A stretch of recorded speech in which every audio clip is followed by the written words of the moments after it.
Hi guys! Maayong adlaw! Welcome to another video! So, in today's video guys ay isasama ko kayo sa aming family bonding dito naman po sa park. So, alam niyo na to guys, every day or every other day pumupunta kami dito sa park.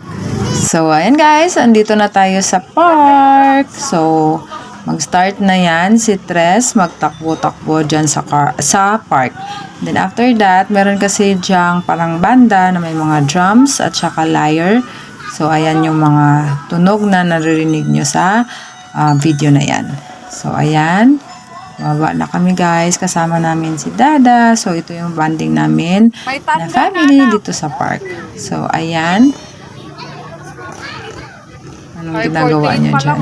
May sinasabi siya dyan guys. So ayan guys, bilis lang maghapon. Yan, medyo makulimlim na siya guys. Pero habang may bata dyan guys, ay hindi po uuwi yan si Tres. So dyan lang po yan, magtakbo-takbo. Basta may kalaro pa yan, hindi yan uuwi. So ayan guys. Yung baon niya na tubig. So, yan, hindi namin nakakalimutan yung dalhin ang kanyang tubig. And then, after that, yan, magdala din kami ng toy. So, yung car na yan. Kasi minsan, guys, may mga araw na may dala yung ibang bata na toy. Tapos, kinukuha niya, guys, kasi kami wala kaming dala. Then, ayan, pinag-try namin siya dito sa drums. Ayan. So, nagpaalam kami dyan kay kuya, pero late na. Nakuha na niya yung stick before kami nagpaalam. So, ayan, hilig na talaga yung drums, guys.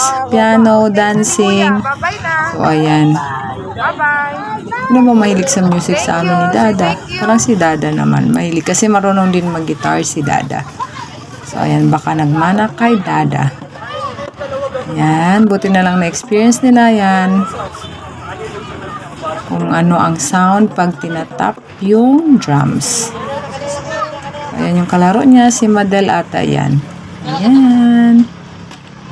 Ayan, kukunin na nila guys ang drums. Uuwi na ang mga kuya.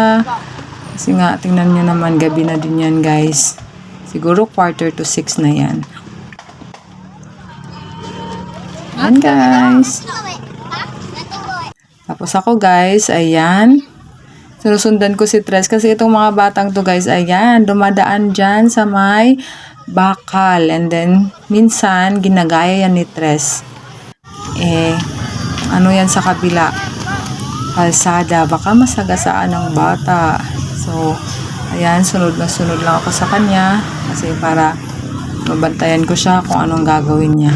Ayan guys, tingnan nyo at papunta na sa kalsada. Ayan, kaya nandun na naman ako. Buti naman, bumaba siya guys. Ayan. Ayan. Takbo na naman sila ng kanyang mga kalaro. Ayan guys.